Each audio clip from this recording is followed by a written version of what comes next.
नमस्कार, आप देख रहे हैं इंडिया न्यूज। आपके साथ मैं हूं रचना। शुरुआत करेंगे दुनिया की सबसे तेज बुलेटिन न्यूज ट्रिपल 2 की, जिसमें हम आपको दिखाएंगे सिर्फ 22 मिनट में देश दुनिया की 222 बड़ी खबरें। जी हाँ, सिर्फ 22 मिनट आप हमारे साथ बने रहिए। देश, दुनिया और खेल जगत की तमाम बड़ी खबरें हम आपको देंगे।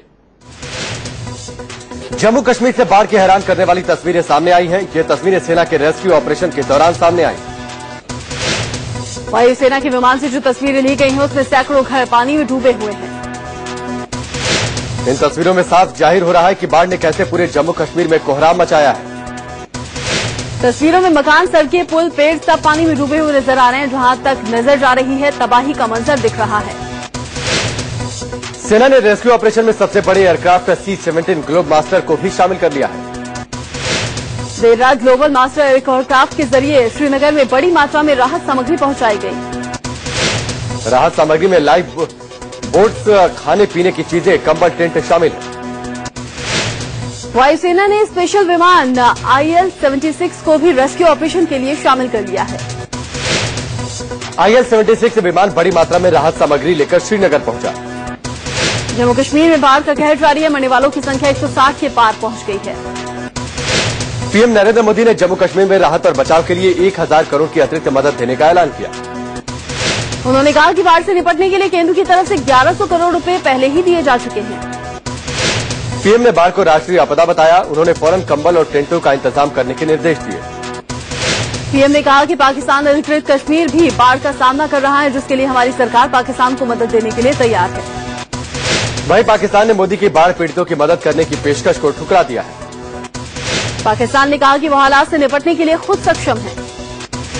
इससे पहले पीएम ने जम्मू कश्मीर के बाढ़ प्रभावित इलाकों का हवाई सर्वे किया। उन्होंने श्रीनगर और उसके आसपास के इलाकों में बाढ़ से डूबे इलाकों का भयावह मंजर देखा। राज्य का बड़ा इलाका बाढ़ की चपेट में है। पीएम ने जम्मू और श्रीनगर में बाढ़ की समीक्षा के लिए बैठक की। दोनों मीटिंग में सीएम उनके साथ थे। बैठक में पीएम ने प्रशासन, सेना, एयरफोर्स और NDRF के आला अधिकारियों से हालात की जानकारी ली और उनसे जरूरी कदम उठाने के लिए कहा। जम्मू कश्मीर में राहत और बचाव के काम के लिए गृह मंत्रालय की तरफ से 70 नाव भेजी गई है। साथ ही बाढ़ के हालात को मॉनिटर करने के लिए जम्मू, श्रीनगर और दिल्ली में कंट्रोल रूम बनाए गए हैं। बाढ़ पीड़ितों की मदद के लिए हेल्पलाइन नंबर भी जारी किए गए। बाढ़ प्रभावित इलाकों में खाने पीने का संकट पैदा हो गया है। जम्मू कश्मीर के मुख्यमंत्री उमर अब्दुल्ला ने कहा कि जम्मू में हालात सुधर रहे हैं, लेकिन बाकी कश्मीर में बाढ़ की स्थिति गंभीर है। जम्मू में धीरे धीरे हालात सुधर रहे हैं। तबाही मचाने वाली तवी नदी का जलस्तर घट रहा है। भारी बारिश और बाढ़ के चलते वैष्णो देवी की यात्रा लगातार चौथे दिन भी ठप रही। श्री शक्ति एक्सप्रेस जम्मू कश्मीर के उधमपुर रेलवे स्टेशन पर रुकी हुई है। जम्मू से कटरा जाने वाली सभी ट्रेनें बंद कर दी गई हैं। यूपी के पीलीभीत के 70 परिवारों के करीब 250 लोग कश्मीर में लापता हैं। उनके परिजन प्रशासन से उन्हें ढूंढने की गुहार लगा रहे हैं। बाढ़ को देखते हुए जम्मू कश्मीर सरकार ने 12 सितंबर तक राज्य के सभी स्कूलों को बंद रखने का निर्देश दिया है। रविवार को वायुसेना ने सूबे के अलग अलग इलाकों से कुल 180 जवानों को एयरलिफ्ट किया। उधर NDRF की 17 और टीमों को जम्मू कश्मीर भेजने का फैसला लिया गया है। उधमपुर जिले में भूस्खलन के चलते रविवार को 24 घर तबाह हो गए। हादसे में 7 लोगों की मौत हो गई, जबकि 20 लोग लापता हैं। राजौरी में सेना का रेस्क्यू ऑपरेशन जारी है। मनोवर नदी के पास फंसे लोगों को सेना ने सुरक्षित जगह तक पहुंचाया। जम्मू में लगातार हो रही बारिश से पंजाब के कई इलाकों में बाढ़ जैसे हालात पैदा हो गए। रावी नदी में जलस्तर बढ़ने से गुरदासपुर के कई गांवों में पानी भर गया। गुरदासपुर में भी सेना रेस्क्यू ऑपरेशन में जुटी हुई है। मुसरके गांव में सेना ने लहरों के बीच में फंसे 18 लोगों को बचाया। छत्तीसगढ़ के राजनांद गांव में चक्रवाती तूफान ने भारी तबाही मचाई। जहां भेड़ीकला गांव में कच्चे मकान गिर गए तो दर्जनों मकानों की छतें उड़ गई। त्योहार के मौसम में आतंकी संगठन इंडियन मुजाहिदीन दिल्ली को दहलाने की फिराक में था। इंडियन मुजाहिदीन के संदिग्ध आतंकी अयाज शेख ने जांच के दौरान ये खुलासा किया है। अयाज को हाल ही में दिल्ली पुलिस ने सहारनपुर से गिरफ्तार किया था। बिहार के बेगूसराय में एक शख्स की पिटाई के बाद लोगों ने जमकर बवाल किया। लोगों ने तोड़फोड़ की और जमकर आगजनी की। दरअसल शनिवार को रेड लाइट एरिया में एक शख्स की जमकर पिटाई हुई थी, जिसके बाद ये पूरा हंगामा हुआ। हंगामे की शांत कराने के लिए पहुंचे पुलिसकर्मियों को भी लोगों का गुस्सा झेलना पड़ा। पुलिस वालों को जान बचाकर भागना पड़ा। घंटों की मशक्कत के बाद आखिरकार हंगामे को शांत किया गया। बिहार के छपरा में 4 पहिया की चपेट में आने से एक 7 साल के बच्चे की मौत हो गई। हादसे के बाद ड्राइवर भाग गया, लेकिन लोगों ने 4 पहिया गाड़ी पर अपना गुस्सा उतारा और सड़क पर बच्चे का शव रखकर चक्का जाम कर दिया। बिहार के चार पहिया की चपेट में आने से एक 7 साल के बच्चे की मौत हो गई। हादसे के बाद ड्राइवर भाग गया, लेकिन लोगों ने चार पहिया गाड़ी पर अपना गुस्सा उतारा और सड़क पर बच्चे का शव रखकर चक्का जाम कर दिया। बिहार के नालंदा में जालसाज की लोगों ने जमकर धुनाई कर दी। इस पर बिजली का मीटर लगाने के नाम पर ठगी करने का आरोप था। लोगों ने जब इसे देखा तो पकड़कर जमकर पीटा। इस युवक का एक और जालसाज दोस्त मौके से फरार हो गया। बिजली मीटर के नाम पर इस युवक ने कई लोगों से हजारों रुपए ठग लिए थे। इंदौर के राजेंद्र नगर में 6 साल की एक बच्ची के साथ रेप का मामला सामने आया है। बच्ची के साथ रेप तब हुआ जब उसके घरवाले गहरी नींद में सो रहे थे। बच्ची को एमवाई अस्पताल में भर्ती करवाया गया, जहां उसका इलाज चल रहा है। पुलिस ने मामला दर्ज कर लिया। छत्तीसगढ़ के बेलाईगढ़ में एक ही परिवार के 4 लोगों के कत्ल के बाद पूरा इलाका दहशत में है। दरअसल नगरदा गांव में किराना व्यापारी के घर पर बदमाशों ने धावा बोला और किराना व्यापारी, उनकी पत्नी, उनकी मां और भाई की हत्या कर फरार हो गए। हत्या के बाद पुलिस के आला अधिकारियों ने हत्यारों की तलाश शुरू कर दी है। यूपी के कुशीनगर में एक शख्स की पेट से लटकती लाश मिलने से हड़कंप मच गया। मृतक के शरीर पर चोट के निशान पाए गए। दुधही रेलवे स्टेशन के पास पेट से लटका हुआ ये शव किसका है, इसकी जांच में पुलिस जुट गई है। यूपी के हाथरस में एक शख्स ने खुद को गोली मारकर खुदकुशी कर ली। गोपाल नाम का शख्स उड़ीसा में नौकरी करता था। उड़ीसा से लौटकर गोपाल हाथरस में अपनी पत्नी को लेने उसके मायके गया था। लखनऊ में हैरान करने वाला मामला सामने आया। एक बेटी ने अपनी मां बाप पर उसकी हत्या की झूठी साजिश रचने का आरोप लगाया। दरअसल आजमगढ़ पुलिस ने एक लड़की की हत्या के आरोप में 5 लोगों को जेल में डाल दिया, जबकि वो लड़की जिंदा है। ये लड़की अब खुद को जिंदा साबित करने के लिए थाने के चक्कर काट रही है। इस लड़की का आरोप है कि इसके मां बाप ने इसे बेच दिया था। बिहार के छपरा में सरयू नदी में डूबने से 3 लड़कियों की मौत हो गई। तीनों अनंत पूजा की तैयारी के लिए नहाने गई। लड़कियों के साथ एक बच्चा भी था, जिसे मछुआरों ने बचा लिया। बच्चे ने बताया कि लड़की डूबने लगी थी, जिसे बचाने के चक्कर में तीनों डूब गए। पंजाब के अमृतसर में लुटेरे स्टेट बैंक ऑफ इंडिया में एटीएम को गैस कटर से काटकर उसमें रखे 26 लाख रुपए लेकर फरार हो गए। लुटेरों ने एटीएम के गार्ड को जमकर पीटा और उससे अंदर बंद कर फरार हो गए। कानपुर के अम्मापुर में एटीएम लूटने में नाकाम रहे बदमाशों ने एटीएम के गार्ड को पीटकर जख्मी कर दिया। मुरादाबाद और रामपुर के बीच कर्मभूमि एक्सप्रेस में 29 अगस्त को हुई डकैती का पर्दाफाश हो गया है। मुरादाबाद राजकीय पुलिस ने डकैती के आरोप में 5 लोगों को गिरफ्तार किया। पुलिस ने इनसे लूट का सामान और हथियार बरामद किया है। आपको बता दें कि 29 अगस्त को 50 से ज्यादा यात्रियों के साथ कर्मभूमि एक्सप्रेस में लूट हुई थी। यूपी के इलाहाबाद में लोग उस वक्त सन्न रह गए जब एक लड़की ने दारोगा को सड़क पर सरेआम पीटना शुरू कर दिया। मामला घोरपुर थाना इलाके के जसरा बाजार का है। लड़की ने दारोगा की वर्दी भी फाड़ दी और दारोगा साहब बेबस खड़े रह गए। मामला प्रेम प्रसंग का है। लड़की दारोगा की पूर्व परिचित है। शहर कोतवाली के साउथ मलाका चौकी पर तैनात दारोगा 40 किलोमीटर दूर लड़की से मिलने गए थे। लड़की को किसी अपरिचित के साथ जाते देख दारोगा ने लड़की के दोस्त को थप्पड़ जड़ दिया, जिसके बाद लड़की का गुस्सा दारोगा पर उतरा।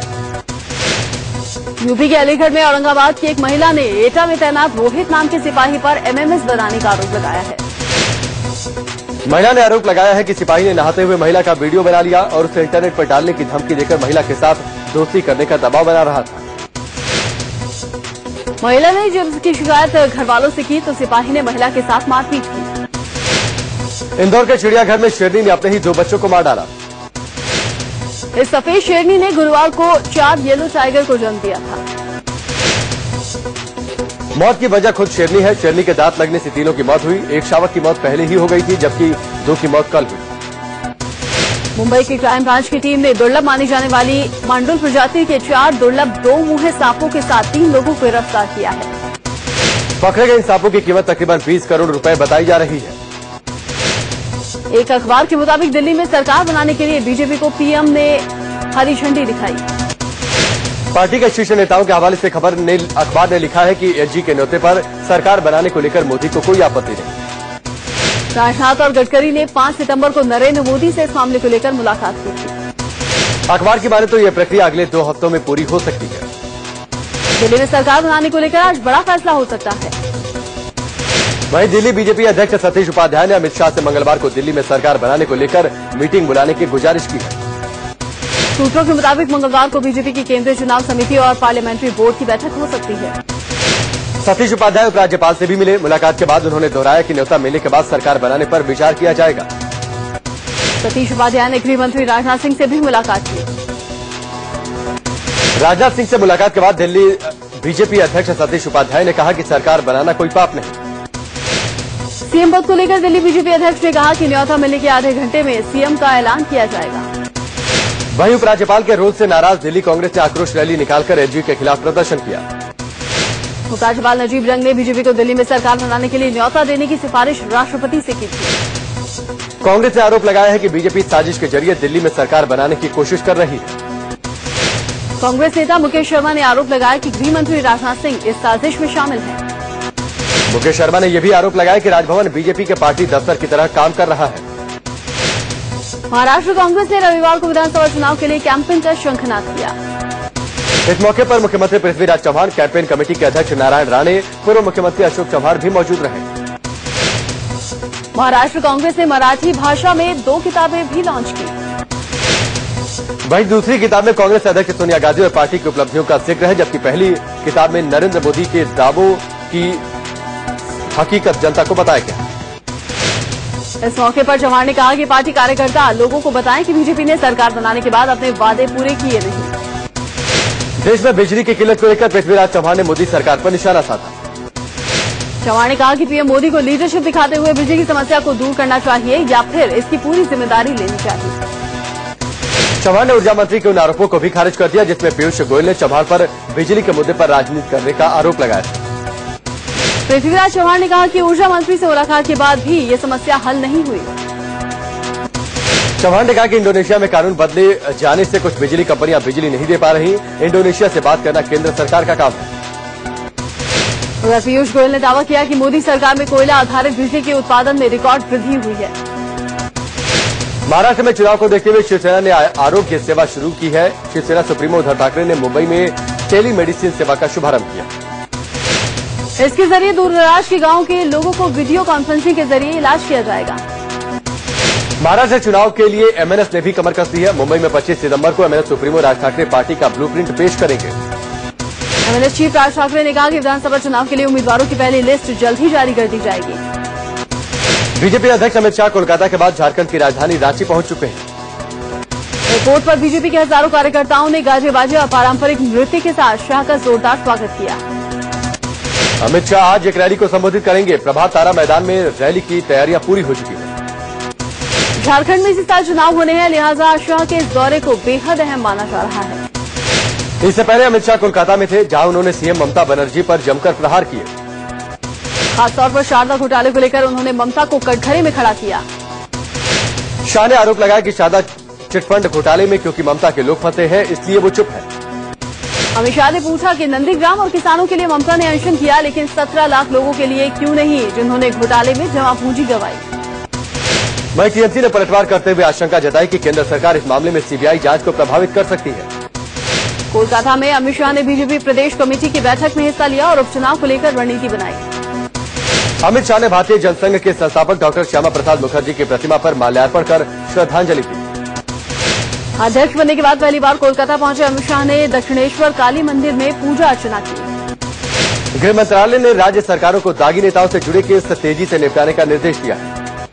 राज्य सरकारों को दागी सांसदों और विधायकों के खिलाफ मामलों की त्वरित सुनवाई के लिए फास्ट ट्रैक अदालतों का गठन करने के लिए कहा गया है।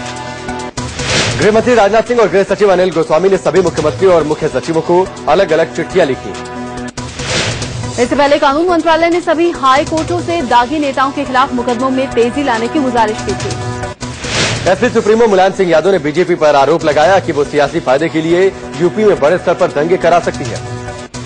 मुलायम सिंह यादव के मुताबिक इस बाबत राज्य सरकार के पास खुफिया सूचना है।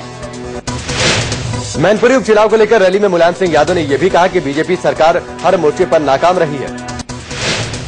यूपी की अखिलेश सरकार पर माया सरकार के मंत्रियों के खिलाफ कार्रवाई नहीं करने को लेकर दबाव बढ़ गया है। दोषियों के खिलाफ 29 महीने बाद भी कार्रवाई नहीं करने के बाद लोकायुक्त ने पूर्व मंत्रियों की रिपोर्ट राज्यपाल को भेज दी। लोकायुक्त की रिपोर्ट पर राज्यपाल ने अखिलेश सरकार से सिफारिशों पर अमल नहीं करने पर जवाब मांगा है। लोकायुक्त ने दोषी मंत्रियों के खिलाफ कार्रवाई की सिफारिश की थी। सरकार ने एजेंसियों को जांच तो भेजी मगर कार्रवाई नहीं की। केंद्र बगैर नेता विपक्ष के ही लोकपाल, सीबीसी और राष्ट्रीय मानवाधिकार आयोग के अध्यक्ष की नियुक्ति प्रक्रिया शुरू करेगा। नियुक्ति प्रक्रिया में नेता प्रतिपक्ष की भी भागीदारी होती है, लेकिन इस बार लोकसभा में कोई नेता प्रतिपक्ष है ही नहीं। संख्या कम होने के चलते लोकसभा स्पीकर ने कांग्रेस के नेता विपक्ष का पद देने जाने की मांग को खारिज कर दिया था। सुप्रीम कोर्ट ने सरकार से पूछा था कि बिना नेता विपक्ष के लोकपाल और दूसरे पदों पर नियुक्तियां कैसे होंगी। आरएसएस प्रमुख मोहन भागवत ने आरक्षण की वकालत की है। दिल्ली में उन्होंने कहा कि कई जातियों ने हजारों साल कष्ट सहे।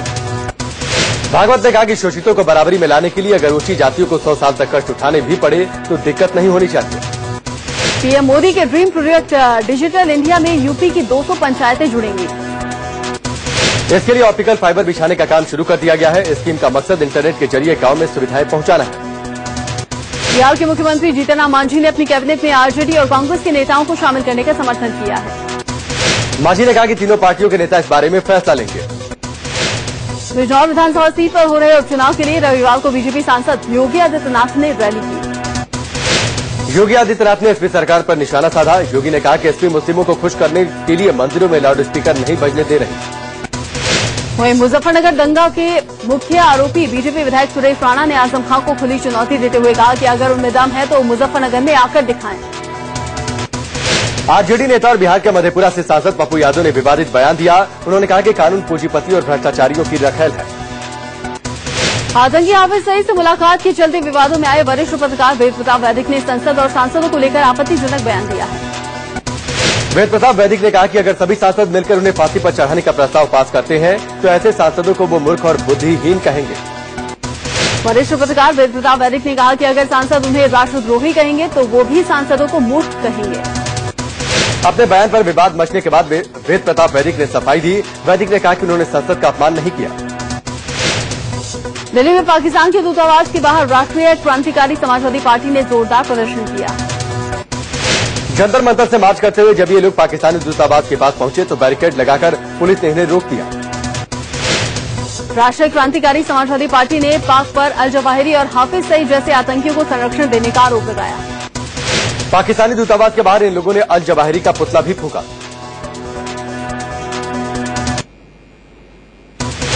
और आज रेल मंत्री सदानंद गौड़ा के बेटे की अग्रिम जमानत पर फैसला सुनाएगी।